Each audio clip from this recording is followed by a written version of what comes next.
أشهد أن عليا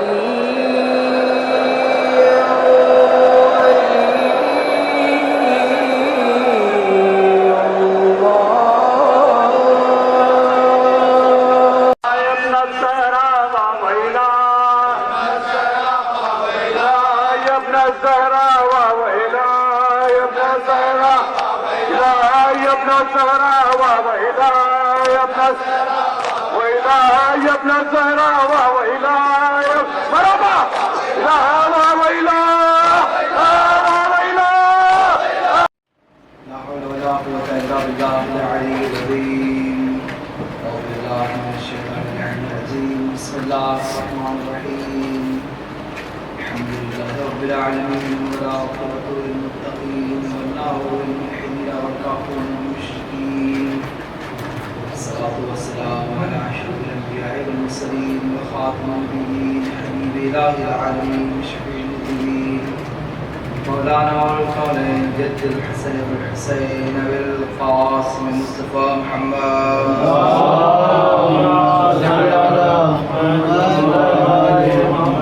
وعلى آل بيته الطيبين الطاهرين المعصومين المنتجبين المنتخبين المنتخبين ورحمة الله على أعدائهم أجمعين ورحمة الله على أعدائهم أجمعين إلى قيام يوم الدين. رب اشرح لي صدري ويسر لي أمري واحلل عقدة من لساني يفقهوا قولي.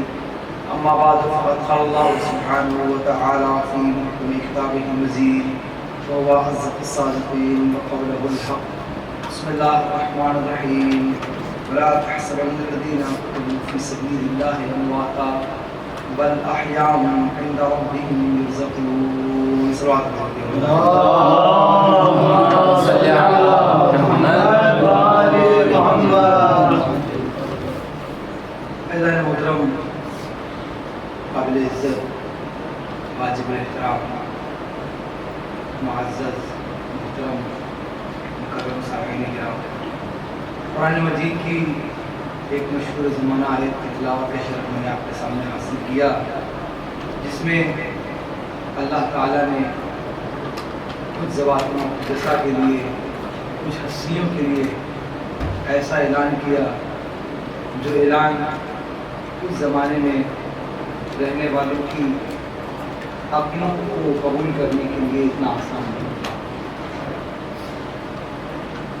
کیونکہ جب اسلام اس دنیا میں آیا اور اسلام نے طرز زندگی کو اپنے احکامات، اپنی تدبیر اور اپنے بنائے ہوئے بہترین قوانین کے ساتھ انسان کی زندگی کو ترتیب دینا شروع کیا، تو دھیرے دھیرے کچھ چاہتے ہوئے کچھ نہ چاہتے ہوئے بھی اس کے فوائد کو دیکھ کر اس روئے زمین پر رہنے والے اس وقت کے انسانوں نے اس کی خوبیاں دیکھتے ہوئے اس پر عمل کرنا شروع کر دیا، اور انسان تبلیغ انبیاء خصوصاً ہمارے آخر نبی کی تبلیغ کو دیکھتے ہوئے مصلحت اور مقصدے کی طرف دھیان دیتے ہوئے اس نے اپنی زندگی میں خود تبدیلیاں پائی اور سکون، چین اور راحت کو محسوس کیا، لہذا وہ دین اسلام کی طرف بڑھتے چلے گئے۔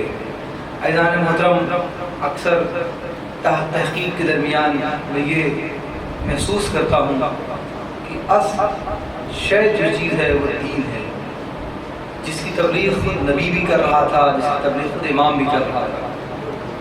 اگر ایک انسان دیندار ہے، اس کے پاس حقیقی دین ہے، وہ دین جو محمد نے دے دیا ہے، اگر وہ دین ہے اسے رب بھی راضی ہے، اس کا رسول بھی راضی ہے اور اس کا نبی اور امام بھی راضی ہے۔ مرکزی کردار جس شے کو رضایت ائمہ، انبیاء اور رب کے لیے ضروری ہے وہ دین اسلام ہے۔ وہ دین اسلام یعنی وہ پرہیزگاریاں، وہ عمل، وہ کام جو اللہ کے نبی نے کو سکھایا۔ جب دین اسلام پھیلنے لگا اور لوگوں کو نیکی کا مطلب یہ تھا، اس زمانے میں یہی تھا کہ آپ ہر وہ کام کرو جو اللہ کے لیے خوشنودی کا سبب بنے اور اس کام سے دور رہو جو اللہ کی غضب اور ناراضگی کا سبب بنے۔ یہ دو خط تھے جو پیغمبر کھینچتے چلے گئے، اور جب جوگ در جوگ لوگ اس خط پر چلنے کے لیے پیغمبر کے ساتھ چلے گئے۔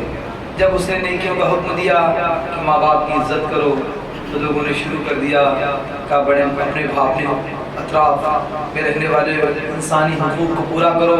لوگ پورا کرنے لگے, نماز پڑھو پڑھنے لگے, روزہ رکھو رکھنے لگے, جتنی بھی تعداد اس میں رہی. عزیزان گرامی, یہ سارے پیغامات جو پیغمبر اس امت کو دے رہے تھے اور امت اسے سر تسلیم خم کرتے ہوئے عمل کے دائرے میں لے کر آ رہی تھی. لیکن جب پیغمبر نے قرآن مجید جب یہاں سے شروع ہوتا ہے کہ کہا جب تم یہ زندگی میں اگر تم میری باتوں کو نہیں مانو گے, اس پر عمل نہیں کرو گے, تو اس کے اثرات تمہیں قبر میں ہوں گے. یہ جتنی بھی زندگی میں تم کر رہے ہو یہ سب کو سب آپ کو قبر میں ملے گا. جب قرآن کی آیت آ گئی بسم اللہ الرحمن الرحیم فمن یعمل مثقال ذرۃ خیرا یرہ ومن یعمل مثقال ذرۃ شرا یرہ, تم دیکھو گے ان اعمال کو جو تم نے کیے. اب تک کے کسی بھی نبی نے زندگی جو موت کے بعد شروع ہو رہی ہے اس کے بارے میں اتنا زور نہیں دیا, نہ کسی آسمانی کتاب نے زور دیا, نہ کسی نبی نے زور دیا. بے شک ان کا دائرہ تبلیغ کی معاد کے بارے میں تھا, میں یہ نہیں کہہ رہا ہوں, لیکن اتنا شدت کے ساتھ, جتنی شدت کے ساتھ آیات قرآنیہ نے موت والی زندگی کو ترجیح دیا ہے, یہ پہلی زندگی جو آپ کو ملی اس کو ترجیح نہیں دیا, اس کو عملی میدان قرار دیا, سختی کا میدان قرار دیا. تب جہاں قرآن مجید یہاں سے جب شروع ہوا یہ آیتیں نازل شروع کی جو تم کر رہے ہو یہ سب کے سب تم دیکھو گے, یہ سب مجسم ہو کے تمہارے سامنے آ جائیں گے. تمہاری نیکیاں مجسم ہو جائیں گی اور تمہاری برائیاں بھی مجسم ہو جائیں گی. اور یوں ہی نہیں تم مر کے جب قبر میں جاؤ گے دفنا دیے جاؤ گے تو زندہ کر دیے جاؤ گے, اور جب زندہ ہو جاؤ گے تو وہاں پہ ثواب و عذاب کا سلسلہ شروع ہو جائے گا. یہ بات اب جب پیغمبر نے وہ اس حیات کا تذکرہ کیا جو موت کے بعد شروع ہوئی ہے, تو اب تک تو یہ سب کچھ مان رہے تھے, انہیں دکھ رہا تھا, محسوس کر رہے تھے. صلوات پڑھتے لکھیے محمد علی محمد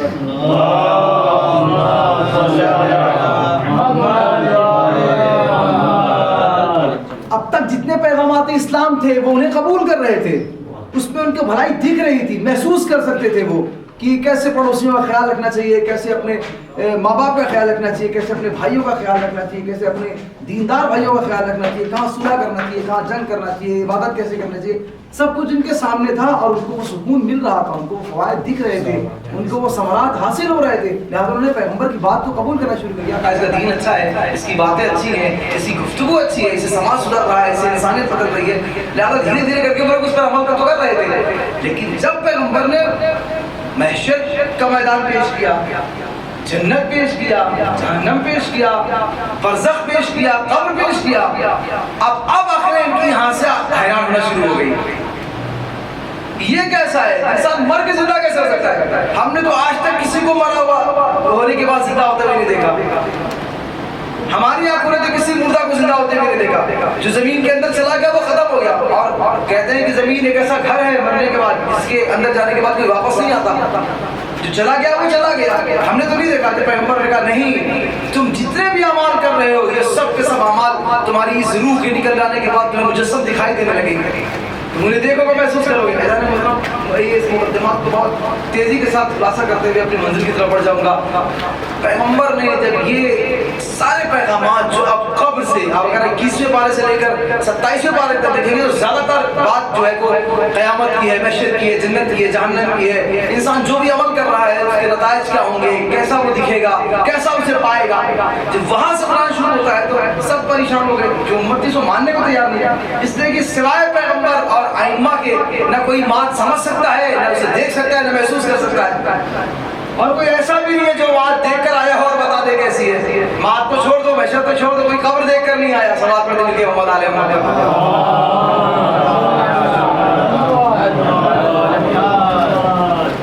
توجہ فرمانا میں کس بات کی طرف اشارہ کر رہا ہوں. اب جب پیغمبر نے یہ پیش کیا کہ خبردار جو لوگ اللہ کی راہ میں شہید ہو جاتے ہیں, قتل ہو جاتے ہیں, انہیں مردہ نہ کرے. ابھی تو موت ہی سمجھ نہیں آ رہی موت کیا ہے. یہ چلتی پھرتی سانسیں رک جاتی ہیں, اور اگر جلدی دفن کرنے والے زیر زمین اسے نہ لے جائیں تو وہی جسم جو اب تک بڑا اچھے سے کھا پی رہا تھا, خوشبوئیں لگا رہا تھا, مہنگے مہنگے کپڑے پہن رہا تھا, اور آرام و آسائش کی چیزیں فراہم کر رہا تھا, سانس رکی. اللہ نے ایسا کیا ہوا کہ اگر اب اسے جلدی جلدی زیر زمین نہ کیا گیا تو اطراف کے لوگ تعفن سے مریض ہو جائیں گے.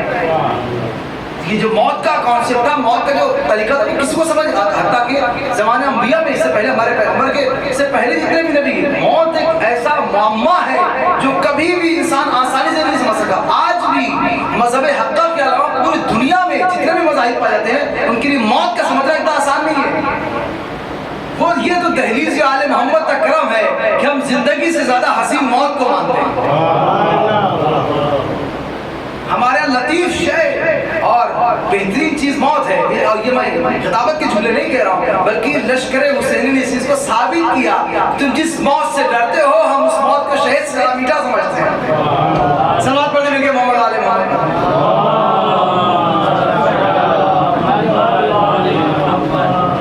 ایک تھا موت, وہی مسلمانوں کو سمجھ نہیں آ رہی تھی, وہی امتیوں کو سمجھ نہیں آ رہی تھی. دوسرا جب پیغمبر نے کہا کہ لا تحسبن الذین قتلوا فی سبیل اللہ امواتا, گمان بھی نہیں کرنا کہ جو راہ خدا میں قتل کر دیے جاتے ہیں وہ مر جاتے ہیں, بل احیاء عند ربہم یرزقون. دو لفظ استعمال کیے, بلکہ وہ زندہ بھی ہیں اور ان کی زندگی کی دلیل یہ ہے کہ اللہ رزق بھی دے رہا ہے. ایسانے محترم اب تو گریہ اور سنگین ہو گیا. موت ہی ابھی تک ان کے حلق سے نیچے نہیں اتر رہی تھی. تو یہ کون لوگ ہیں کہ جو مرنے کے بعد اس طرح سے زندہ ہو جاتے ہیں جیسے ہم رزق پاتے ہیں وہ بھی رزق پاتے ہیں. ایزان گرامی, اس کو سمجھانے کے لیے اور اسے سمجھنے کے لیے سب سے بہترین مرکز کربلا کی منزل ہے.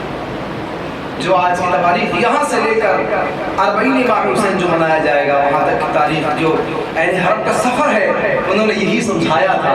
اس راہ میں ہر جگہ پر چاہے وہ شہزادی زینب سلام اللہ علیہا کا خطبہ ہو, چاہے وہ شہزادی جناب ام کلثوم سلام اللہ علیہا کا خطبہ ہو, چاہے وہ رقیہ بنت حسین کا خطبہ ہو, چاہے وہ چوتھے امام کا خطبہ ہو, جتنے بھی اہل حرم کے لوگوں نے خطبہ دیا اس میں اس بات کی طرف ضرور اشارہ کیا کہ تمہاری تلوار کی دھاریں گردنوں کو تو کاٹ سکتی ہیں لیکن شہید کے خون کو نہیں کاٹ سکتی.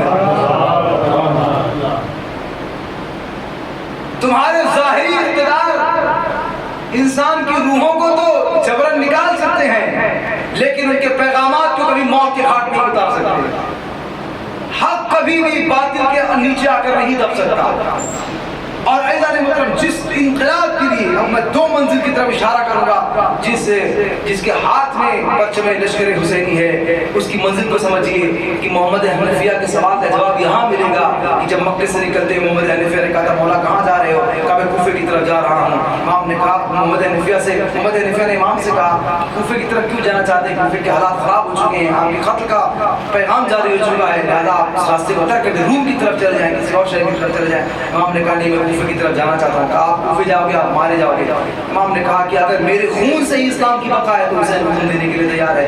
وہاں محمد حنفیہ نے اشکال کیا تھا, آپ سارے کے سارے علماء بیٹھے ہوئے, اشکال یہ کیا تھا کہ اگر آپ جا رہے ہیں, اعتراض کیا تھا, شبہ ظاہر کیا تھا, اشکال نہیں کہا شبہ ظاہر کیا تھا, کہا کہ آپ جس راستے میں جا رہے ہو یقیناً وہ قتل کی طرف جا رہا ہے, ہر قدم موت کی طرف جا رہا ہے, لہذا کم سے کم ان بچوں اور عورتوں کو گفا میں چھوڑ دیں. مولانا نے وہاں کہا تھا کہ اللہ میرے ان اہل حرم کو اسیر دیکھنا چاہتا ہے. اس کا مقصد یہ تھا کہ اسیری امام حسین علیہ السلام کا مقصد نہیں تھی بلکہ وہ پیغام پہنچانا تھا کہ جو قتل حسین کے بعد اصل یزیدیوں تک جانا چاہیے. اس کے لیے 3 چیزوں کا سمجھنا ضروری ہے, میں بہت تیزی کے ساتھ پیش کروں. کسی بھی انقلاب کے لیے غور سے سنیے, کسی بھی نہضت کے لیے 3 چیزوں کا ہونا سب سے اساسی اور بنیادی پیغام ہے, ضرورتوں میں سے ایک ہے. سب سے پہلا کیا ہے؟ جو انسان دنیا میں انقلاب لانا چاہتا ہے, یہ لفظ بہت مانوس ہے, اب صلوات پڑھیں مل کے محمد آل محمد پر.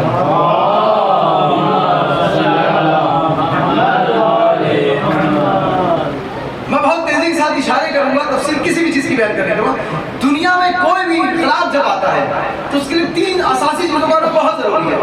چونکہ میں اس سے پہلے بھی یہیں کسی نمبر سے کہہ چکا ہوں کہ کربلا ایک فکری انقلاب تھا, کربلا ایک مذہبی انقلاب تھا, کربلا ایک عقائدی انقلاب تھا, کربلا ایک حق و باطل کا انقلاب تھا. تو اگر لفظ انقلاب استعمال کیا جاتا ہے تو اس کے لیے 3 چیزوں کا ہونا ضروری ہے.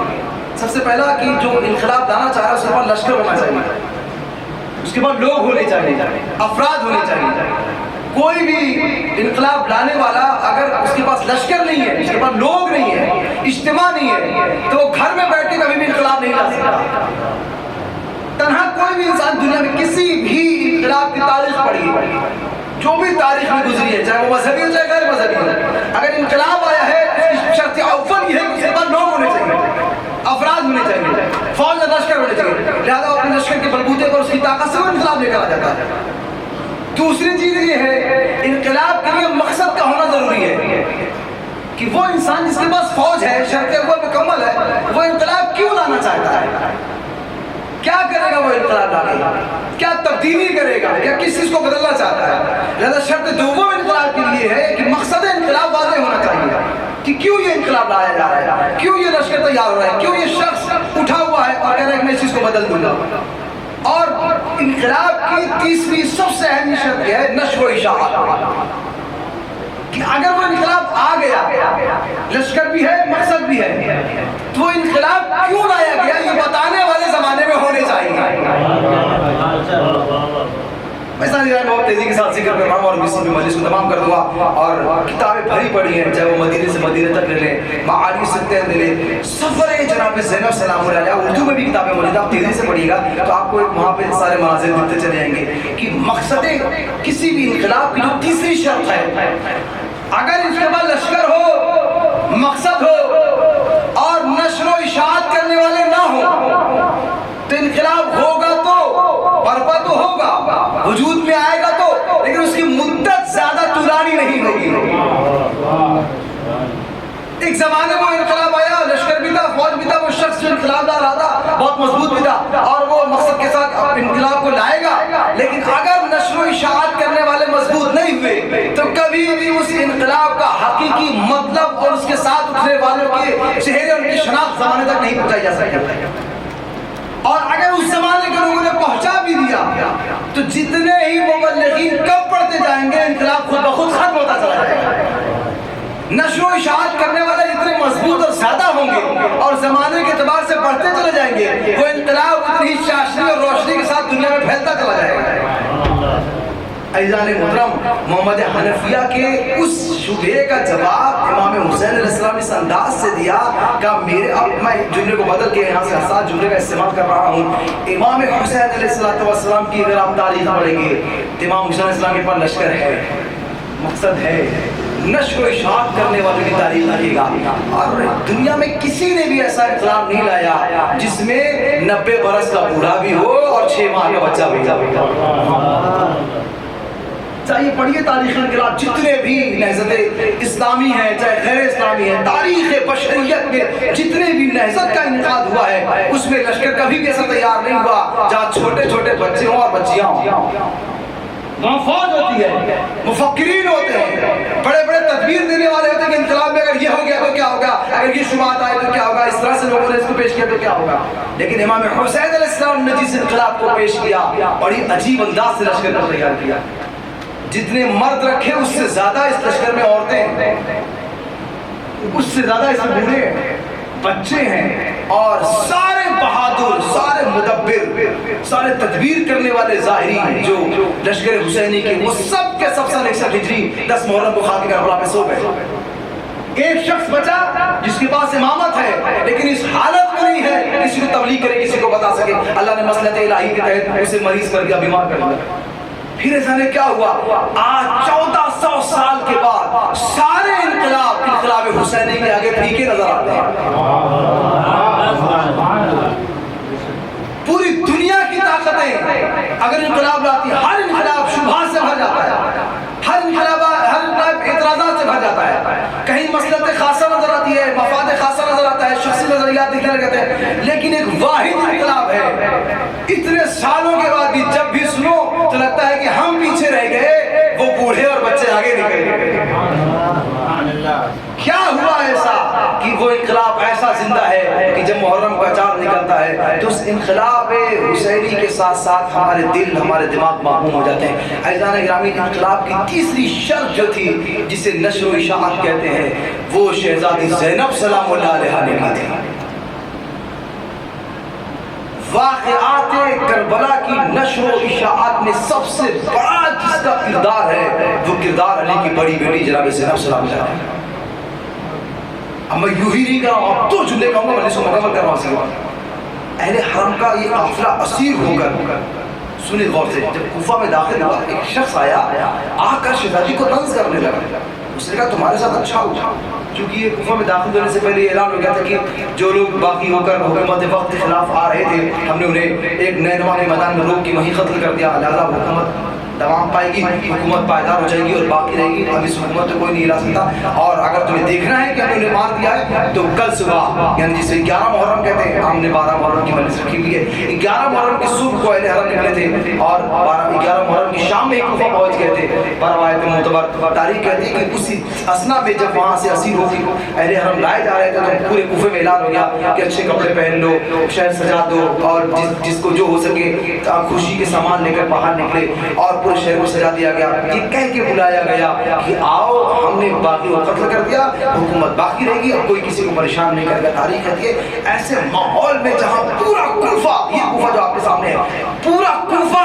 جشن منا رہا ہے کہ اب حکومت پائیدار ہو جائے گی، اب حکومت میں استقامت ہو جائے گی، اب یزید کی حکومت طولانی ہو جائے گی، اب اس پہ کوئی بولنے والا نہیں ہوگا، اس کی دلیل کے طور پر ان لوگوں کے سر پیش کیے جائیں گے جنہوں نے حکومت کے وقت کے خلاف بغاوت کی ہے، اور ان کے ساتھ ان کی عورتوں کو اسیر کر کے لایا جا رہا ہے، جنہیں تماشا دیکھنا ہے وہ اپنے گھروں سے باہر نکل جائے، آپ گھروں سے باہر نہیں نکل سکتے تو اپنے چھتوں پہ چلے جائیں۔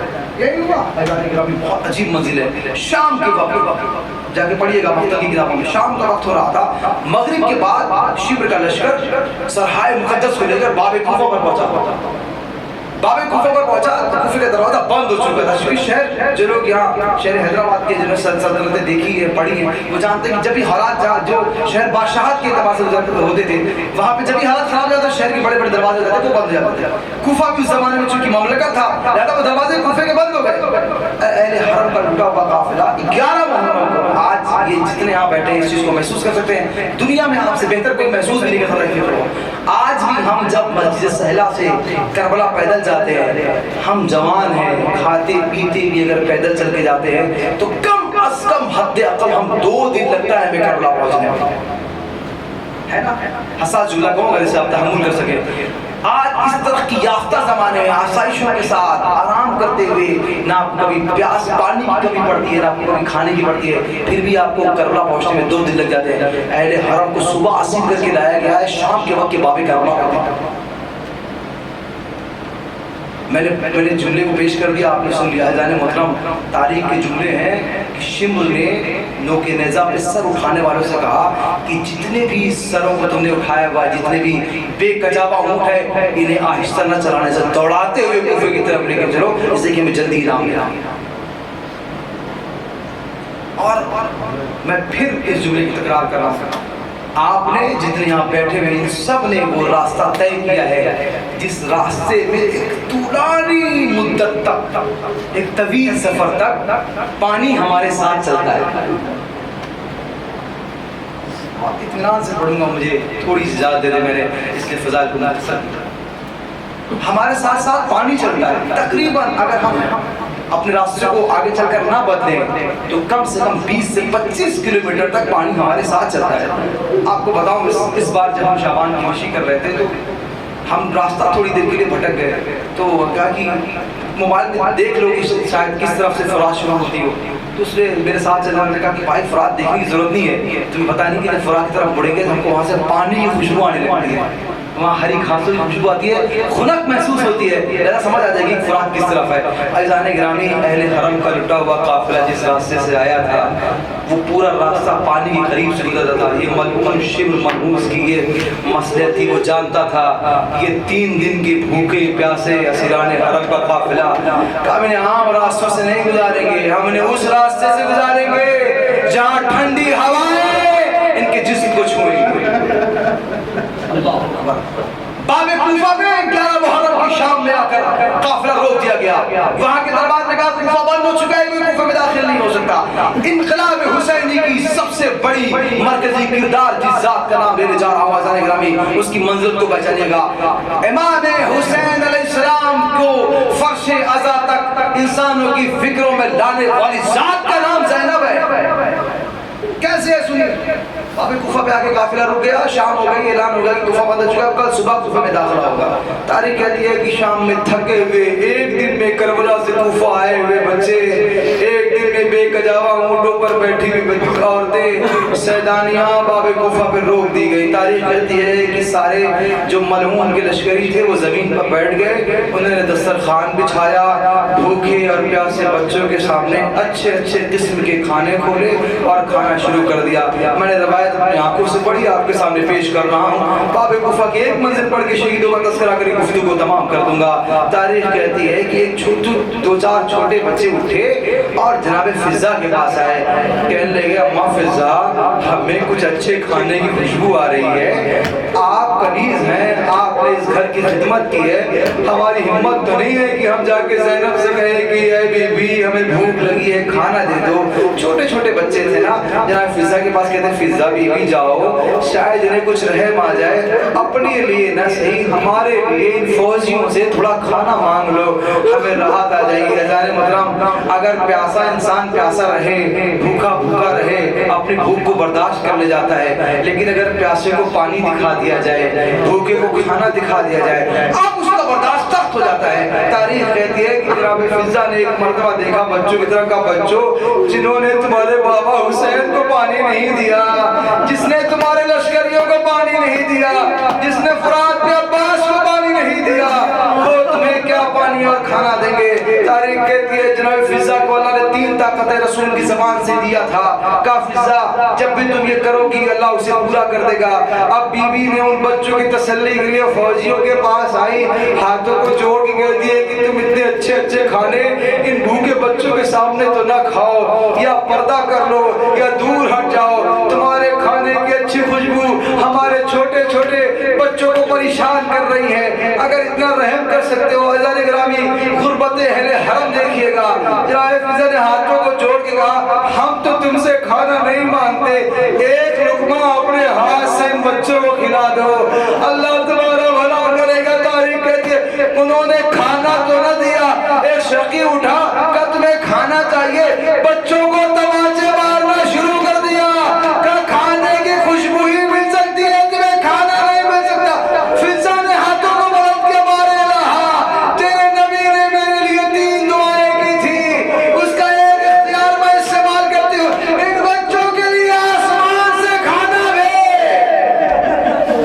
اللہ اکبر, اللہ اکبر. تماچے تو ملے لیکن کھانے نہ ملے. تاریخ کہتی ہے صبح کا وقت نماز فجر کے بالکل نماز فجر کے وقت اہل حرم کا لٹا ہوا قافلہ بازار کوفہ میں داخل ہوا اور تماشائیوں کا ایک مجمع تھا. جناب زینب سلام اللہ علیہا اس مجمع میں بے ردا اپنے منہ کو چھپائے ہوئے داخل ہوئی. میں نے پڑھ دیا, آپ نے سن لیا, یہ کوئی عام شہر نہیں تھا, زینب کا پہچانا ہوا شہر تھا, زینب کا رہا ہوا شہر تھا. یہ وہ شہر ہے جہاں میرے مولا علی نے حکومت کی تھی, یہ وہ شہر ہے جہاں پہ جناب زینب سلام اللہ علیہا قرآن مجید کا درس دیا کرتی تھی. یہاں کی عورتیں زینب کبریٰ سے قرآن سیکھا کرتی تھی. اس آشنا شہر میں زینب کس انداز سے آئی, کٹے ہوئے نوکے نیزہ پہ سر آگے آگے, بیبیاں پیچھے پیچھے, زینب اپنے چہرے کو مزید چھپاتی رہی. ارے کسی کوفے کی عورت کو یہ موقع نہ ملے کہ وہ پہچان لے کہ میں زینب ہوں. تاریخ کہتی ہے کٹے ہوئے سروں کو اب میں نے بہت تیزی کے ساتھ ایک منزل پر آ کے رک جانا ہے. تاریخ کہتی ہے کہ ایک نیزہ بردار سے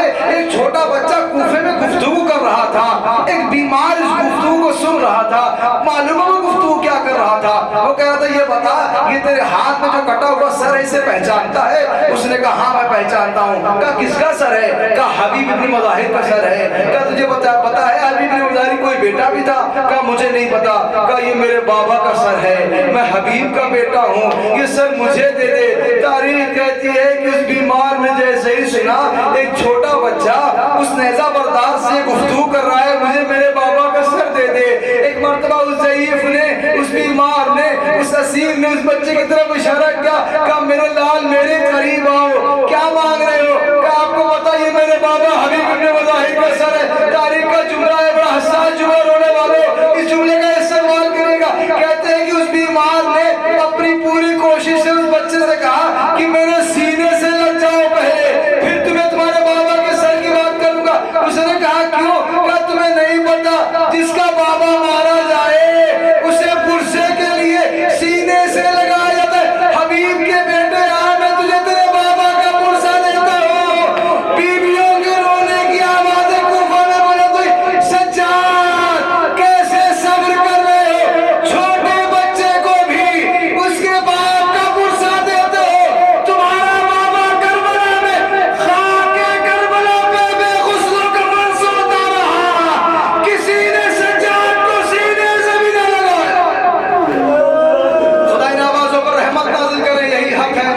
میں رونے کا۔